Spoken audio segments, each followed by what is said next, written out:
여러분, 좋은 아침입니다. 봄이 충만합니다. 그리고 생명이 넘치는 계절입니다.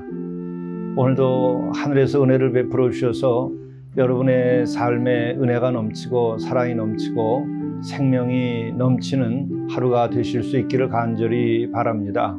함께 묵상하시겠습니다.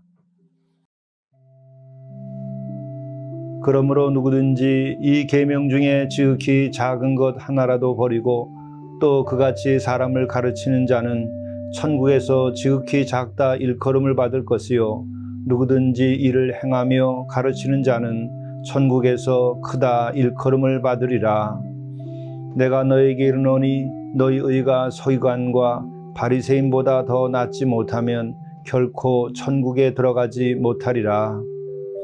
사랑의 주 하나님, 오늘도 새날을 주셨사오니 새로운 마음으로 주의 말씀을 받고 그 말씀을 따라 살아갈 수 있도록 인도하여 주옵소서.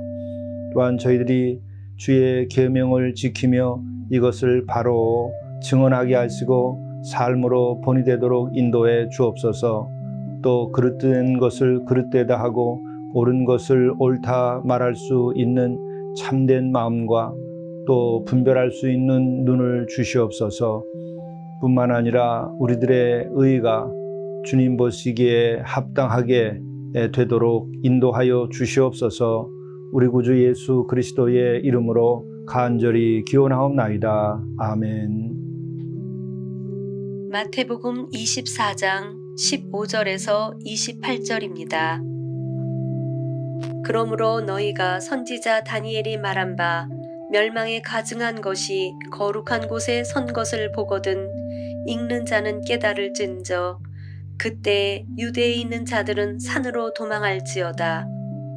지붕 위에 있는 자는 집 안에 있는 물건을 가지러 내려가지 말며 밭에 있는 자는 겉옷을 가지러 뒤로 돌이키지 말지어다. 그날에는 아이벤 자들과 젖먹이는 자들에게 화가 있으리로다. 너희가 도망하는 일이 겨울에나 안식일에 되지 않도록 기도하라. 이는 그때에 큰 환난이 있겠음이라. 창세로부터 지금까지 이런 환난이 없었고 후에도 없으리라. 그 날들을 감하지 아니하면 모든 육체가 구원을 얻지 못할 것이나 그러나 택하신 자들을 위하여 그 날들을 감하시리라. 이것은 하나님의 말씀입니다. 오늘 영성 일기를 통해서 우리에게 주시는 하나님의 말씀은 마태복음 24장 15절부터 28절의 말씀입니다. 이 말씀 가운데에서 15절부터 22절의 말씀을 중심으로 해서 은혜를 나누고자 합니다. 이 말씀은 예수께서 종말에 관련하여 가르쳐 주신 말씀입니다. 특별히 우리들의 일상의 삶에서나 또 역사에 있어서도 중요한 것은 시작과 끝이 아닌가 생각됩니다. 시작이 반이라 하는 말씀도 있고 또한 우리들은 최후의 심판 앞에 있는 것이기 때문에 마지막에 하나님께서는 어떻게 이 역사를 마감하시고 우리들의 인생을 마감하시는가 하는 것에 대한 이 진리를 아는 것이 대단히 중요합니다. 오늘 말씀은 이러합니다. 그러므로 너희가 선지자 다니엘이 말한 바 멸망에 가증한 것이 거룩한 곳에 선 것을 보거든 읽는 자는 깨달을진저 그때에 유대에 있는 자들은 산으로 도망할지어다. 이렇게 말씀이 시작됩니다. 종말의 때에는 어떤 징조가 있겠는가? 그것은 선지자 다니엘이 말한 바 이미 구약 성경에서 종말에 관한 예언의 말씀이 있었습니다. 그 가운데 다니엘이 한 예언이 있었죠. 주님께서도 이렇게 구약의 예언을 인용하시는 것입니다. 구약의 예언을 인용하신다고 하는 것을 통해서 우리가 알 수 있는 것은 예수님은 구약의 말씀을 폐하러 온 것이 아니죠. 그 율법을 완성하러 온 것이죠. 뿐만 아니라 구약의 예언도 하나님께서 한 예언자의 입을 통하여 말씀을 전하고 선포한 것이죠. 그렇기 때문에 같은 하나님께서 한 입으로 말씀하신 것이기도 합니다.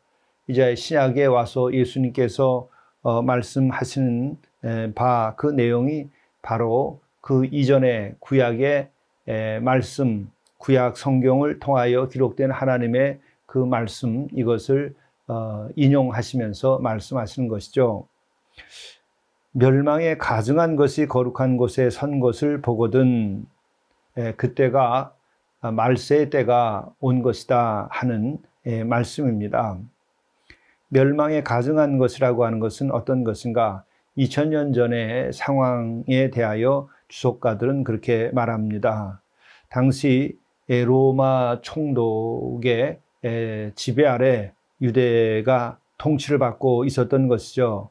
그럴 때 로마 총독이 신상을 만들어서 그 신상을 성전에다가 세웠던 일이 있습니다. 이와 같은 구체적인 것들을 가르쳐서 바로 멸망에 가증한 것이 거룩한 곳에 선 것이다, 이렇게 말씀한 것이라고 주석을 하곤 합니다. 그러나 우리들이 그 구체적 당시의 상황뿐만 아니라 중요한 것은 그와 같은 그 의미, 이 당시에 그런 총독이 건립한 우상, 이런 신상, 이런 것들이 설 수 없는 하나님의 전에 서고 또 우리의 마음의 전에 그런 것들이 자리하는 모든 것들이 바로 종말적인 징조다, 이렇게 생각할 수 있을 것입니다. 오늘날 우리들 자신들이 생각해 보면 지금 일반화된 오늘 우리들의 세상의 모습은 어떤 것인가? 거룩한 것이 다 사라져버린 것이 아닌가, 이런 생각을 피할 길이 없습니다. 거룩한 것과 거룩하지 아니한 것의 구별이 잘 되지 않고 있죠. 모든 것들이 다 거룩의 개념을 회파하고 거룩지 아니한 것을 일상으로 삼고 거룩을 추구하지 않는 것이 오늘의 세상은 아닌가?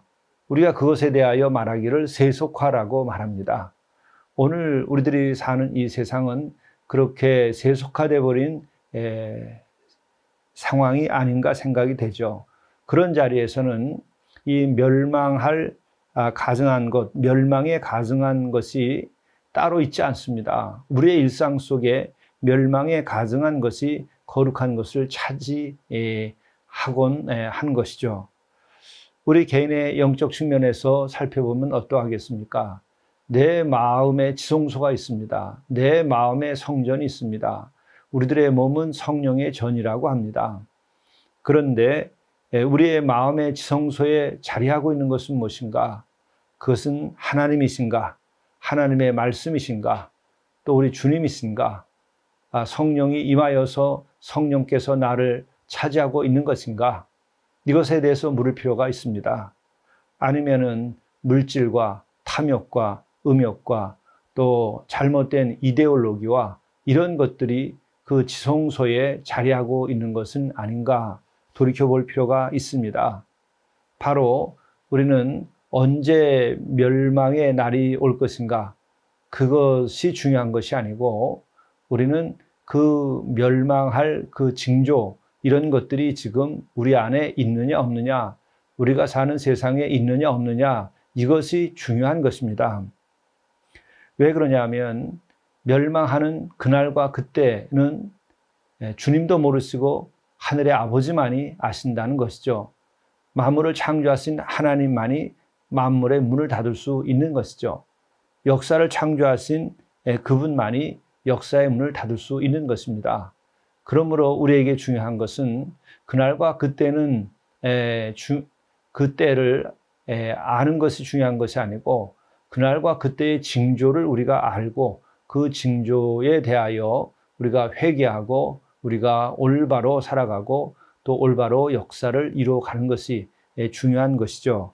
그러므로 우리는 멸망에 가증한 것이 거룩한 곳에 섰는가 안 섰는가를 지금 이 순간에도 눈을 뜨고 살펴볼 필요가 있습니다. 내 자신 속에 먼저 그런 것이 있는가 살펴볼 일이요. 내 가정과 심지어는 내 교회에도 그런 것이 있는가 없는가를 살펴보아야 하지요. 그리고 이 나라와 이 역사 속에서도 그와 같은 일이 일어나고 있는지 그렇지 아니한지를 살펴보아야 합니다. 만일에 그러한 징조들이 있다고 한다면 그것은 최후의 심판이 아닐지라도 멸망의 길인 것입니다. 그리고 반드시 오늘은 성공할는지 몰라도 내일은 심판을 받고 실패하고 말 것입니다. 이때에 오늘 이어져서 하시는 주의 말씀은 이런 것입니다. 그런 종말의 때가 오면 어떻게 되느냐? 그때에 유대에 있는 자들은 산으로 도망할지어다. 여기서 산이라고 하는 것은 무엇입니까? 구체적으로 산이라고는 공간을 의미하기도 합니다. 그러나 유대에 있어서 산이라고 하는 것은 세속에서 벗어나서 광야로 하나님이 계신 곳으로 가라고 하는 것이죠. 세속적이고 또 가증스러운 이런 풍조를 벗어나고 오직 주께서 계시는 거룩한 곳으로 가라고 하는 의미입니다. 모세가 하나님을 만난 것이 바로 그가 선 곳이 거룩한 곳이라고 말씀하셨는데 바로 신의 산이었습니다. 그리고 또한 예수께서도 늘 습관처럼 물러가서 한적한 곳에서 그 산에서 기도하셨고 그 산에서 변모하셔서 자신의 그 거룩함 그리고 하나님 되심을 제자들에게 계시하기도 하셨습니다. 이것처럼 우리는 유대에 있는 자들은 어떻게 해야 되냐? 산으로 도망할지어다. 이것은 전쟁 시에 집을 버리고 산으로 도피하는 그와 같은 것보다도 깊은 의미가 있습니다. 여기는 바로 이미 말씀드린 바처럼 영적으로 세속을 벗어나서 거룩한 곳으로 옮겨가라고 하는 것이죠. 삶의 자리를 이렇게 옮겨가는 것이 우리가 거듭나는 길입니다. 산마루 교회의 이 산마루라고 하는 것도 그런 의미에서 세워진 것입니다. 이 세상을 벗어나서 산에서 하나님과 만나는 자리, 그것이 산마루입니다. 교회라고 하는 것은 어떤 것인가? 세상 한복판에 있을지라도 그 세상에서 벗어나서 하나님을 만나는 자리, 그래서 하나님과 기도하고 하나님의 말씀을 듣는 자리, 그것이 산마루인 것이죠. 그것이 또한 교회인 것입니다. 이것은 구약 성경에도 그렇고 신약의 예수님께서도 그렇고 산은 그와 같이 하나님을 만나고 세상을 벗어나고 나를 벗어나서 오직 주와 함께 참된 내가 영적인 만남과 사랑과 삶을 누리는 것을 의미하는 것입니다. 그때 유대에 있는 자들은 산으로 도망할지어다. 또 지붕 위에 있는 자는 집 안에 있는 물건을 가지러 내려가지 말며 밭에 있는 자는 겉옷을 가지러 뒤로 돌이키지 말지어다. 이것은 무슨 말이겠습니까? 지붕 위에 있는 자, 그들은 집 안으로 바로 내려가면 됩니다. 그런데 내려갈 때 물건을 가지러 내려가지 마라. 물건이라고 하는 것은 소유입니다. 세상이라고 말할 수도 있는 것입니다. 세상의 그 소유물이 우리를 구원하는 것이 아니다. 그것에 대한 마음은 버리고 오직 내 마음속에 주를 향한 마음을 가져라. 주께 도피하라 하는 것이죠. 사람들이 만들어 놓은 그 물질, 부, 이것이 우리를 구원하는 것은 아니다. 이것이 우리의 생명을 보존하는 것은 아니다 하는 말씀입니다. 그것으로 결코 구원받을 수 없는 것이죠. 그러니까 지붕 위에 있는 자들은 바로 아래 내려가서 물건을 가지려고 하지만 그것이 해결의 길이 아니다. 이와 같은 말씀을 해주고 있는 것입니다.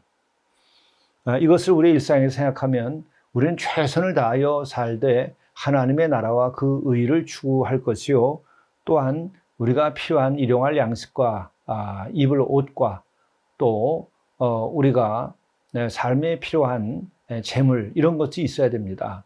그러나 필요 이상의 재물을 내가 관리는 할 수 있지만 그것에 삶의 목적을 두고 그것을 추구하는 것은 잘못된 길이죠. 바로 소유에 묶이는 것 자체가 하나님의 뜻이 아닙니다. 그것은 곧 물질을 하나님으로 삼고 배를 하나님으로 삼는 일이죠. 그렇기 때문에 우리는 청지기적인 삶을 살아야 한다 하는 것입니다. 욕심 없이 많은 것을 감당하고 그것을 관리하고 하나님의 나라와 그 의를 이루어가는 능력자들이 되어야 하는 것이죠. 밭에 있는 자는 겉옷을 가지러 뒤로 돌이키지 말지어다. 밭에 있는 자는 뭐죠? 밭은 열심히 일하는 것입니다. 그 밭에서 우리는 수확을 얻어가지고 살아갑니다. 그런데 밭에서 일할 때에 우리는 겉옷을 벗고 일을 하죠. 겉옷은 귀한 외투입니다. 그럴 때 바로 밭 곁에는 겉옷이 있고 또 사람의 옷 중에서 당시에 겉옷이 제일 비싼 것이죠. 요즘에도 대체로 마찬가지일 겁니다. 그런데 그런 귀한 옷, 그것을 가지러 그렇게 가지 마라. 소유로부터 자유로워라. 이와 같은 말씀인 것이죠. 그리고 겉옷, 이 옷이라고 하는 것은 무엇을 의미합니까? 그것은 신분을 뜻하는 것입니다. 우리들이 군대에 갔을 때 장교복이 따로 있고 사병복이 따로 있습니다. 장군이 있는 옷과 계급장이 따로 있습니다. 이 겉옷이라고 하는 것은 신분을 의미하는 것이기도 하고 세상을 의미하는 것이기도 합니다. 바로 이렇게 소유가 우리들의 구원에 절대적 영향을 줄 수 있는 것이 아니라고 하는 것입니다. 우리들의 구원은 주께로부터 나는 것이지 겉옷으로부터 나는 것이 아니다. 그러므로 겉옷으로 치장하고 그 신분에 의지해서 내가 만족한다면 그것은 이미 영적으로 잠든 영혼이 된 것입니다. 또한 그날에는 아이벤 자들과 젖먹이는 자들에게 화가 있으려다. 이 아이벤 자들과 젖먹이는 이들은 정말 그 생명을 보살피느냐고 바쁘고 힘이 들고 연약합니다. 피난길에서도 제일 어려운 이들이 누구입니까? 아이를 뵌 여인이고 또한 어린 아이를 먹여 살리는 그 어머니가 제일 피난길에서도 위험하고 고생을 많이 하게 됩니다. 그러므로 이 종말의 때에도 이러한 환난 가운데에서 제일 큰 환난을 입게 되고 어려움을 겪는 이가 누구인가? 아이벤 자들과 젖 먹이는 자들이라 하는 것이죠. 참으로 안타까운 일이죠. 이것은 우리들의 일상에서나 전쟁 중에도 위기에 처했을 때 제일 어려운 처지에 있는 이들입니다. 그래서 이럴 때 이들을 잘 돌보고 어려움이 없도록 하는 것이 우리 일상의 삶에서 책무가 아닌가 생각도 하게 됩니다. 너희가 도망하는 일이 겨울에나 안식일이 되지 않도록 기도하라. 겨울이나 안식일이 이런 환난이 나거나 할 때 제일 견디기 어려운 때입니다. 겨울은 몸둘 곳도 없고 먹을 것도 참으로 없는 때입니다. 뿐만 아니라 이 안식이라고 하는 것은 군인들도 다 쉬고 또 우리들의 일상을 정지하고 오직 하나님 앞에 고요히 머무는 시간이죠. 이런 때에 이런 환난이 일어나지 아니하도록 하라고 하는 것입니다. 이는 그때에 큰 환난이 있겠음이라. 창세로부터 지금까지 이런 환난이 없었고 후에도 없으리라. 정말 창세 이후에 앞으로 있을 환난이 가장 큰 환난이다 하는 말씀을 하면서 깨어서 대비하라고 하는 것입니다. 그날들을 감하지 아니하면 모든 육체가 구원을 얻지 못할 것이나 그러나 택하신 자를 위하여 그날을 감하시리라. 우리가 남은 자들, 택함 받은 이들 가운데에 끝까지 믿음을 지킨 이들, 그들로 인하여 이런 화가 줄어들게 될 것이라고 하는 것이죠. 이런 환난의 날이 줄어들 것이라고 하는 것입니다. 소돔과 고모라를 멸망시키려고 할 때에도 아브라함이 의인이 있다 하시더라도 멸망시키겠습니까? 그럴 때 50명부터 시작해서 10명까지 내려오면서 하나님께서 내가 멸망시키지 아니하리라 하는 말씀을 하셨죠. 바로 이렇게 의로운 사람들은 그렇지 아니한 사람들을 구원케 하는 그런 역할을 합니다. 결국 단 한 사람, 예수 그리스도 완전히 의로우신 분 한 분으로 인하여 또한 인류 전체가 구원받는 일까지도 되었습니다. 그러므로 오늘 이렇게 함께 말씀을 나누는 여러분과 제가 오늘의 남은 자가 되어서 환난의 날이 줄어들거나 임하지 않도록 우리가 해야 되겠습니다. 이것이 바로 빛이요 소금의 직분이기도 합니다. 기도하시겠습니다. 멸망에 가증한 것이 거룩한 곳에 선 것을 보거든 그때 유대에 있는 자들은 산으로 도망할지어다. 멸망에 가증한 것이 지금 어디에 있는지, 또 이곳에 이 땅 위에 거룩한 곳이 남아 있는지, 또 내 마음속은 어떤지 돌아보게 도와주옵소서. 우리가 환난의 날에 우리가 가야 할 것은 바로 주님인 것을 깨달아 알고 우리가 세상의 모든 것을 걸지 아니하고 오직 주께 모든 것을 걸고 주님께서 인도하시는 바대로 우리들이 또 세상의 빛과 소금이 되고 세상을 돌보고 구원하는 자들 되게 인도해 주옵소서. 우리 주 예수 그리스도의 이름으로 간절히 기도드리옵나이다. 아멘.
직업을 성직으로 여기십시오.